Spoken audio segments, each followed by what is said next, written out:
ایران کے وزیر خارجہ عباس عراقچی نے واضح کیا ہے کہ وہ جنگ یا مذاکرات دونوں کے لیے تیار ہیں۔ ایران کے اسپیکر باقر قالیباف نے دعویٰ کیا کہ امریکہ دوبارہ جنگ شروع کرنا چاہتا ہے۔ یقین رکھیں کہ ایرانی فوج دشمن کو پچھتانے پر مجبور کر دے گی۔ ایران کے اسلامی انقلابی گارڈز کور نے خبردار کیا کہ ایران پر دوبارہ حملوں کی صورت میں بحران خطے سے باہر تک پھیل جائے گا۔ ایرانی فوج نے امریکہ اور اسرائیل کے خلاف ابھی تک جنگ میں اپنی مکمل صلاحیتوں کا مظاہرہ نہیں کیا۔ ایرانی پارلیمنٹ کے اسپیکر باقر قالیباف نے دعویٰ کیا کہ امریکہ ایران پر نئے حملے کرنا چاہتا ہے۔ ایرانی فوج نے جنگ بندی کا فائدہ اٹھاتے ہوئے اپنی طاقت میں اضافہ کیا۔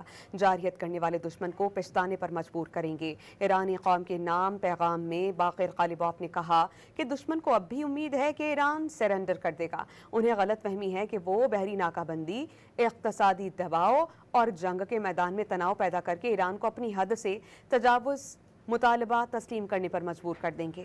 اسلامی انقلابی گارڈز کور کی جانب سے جاری کردہ بیان میں کہا گیا ہے کہ امریکہ اور اسرائیل ایران کے خلاف اپنی ناکام پالیسی سے سبق نہیں سیکھ سکے اور ایران کو دوبارہ جنگ کی دھمکیاں دینے والے جان لیں کہ امریکہ اور اسرائیل کی طرف سے مکمل صلاحیتوں کے ساتھ حملوں کے باوجود ایران نے اپنی پوری جنگی صلاحیت کا استعمال نہیں کیا۔ ایران پر دوبارہ جارحیت کی گئی تو اس بار جنگ خطے تک محدود نہیں رہے گی، خطے کے باہر تک پھیل جائے گی۔ دشمن کو ایسی ضرب لگائی جائے گی جس کا وہ تصور نہیں کر سکیں گے۔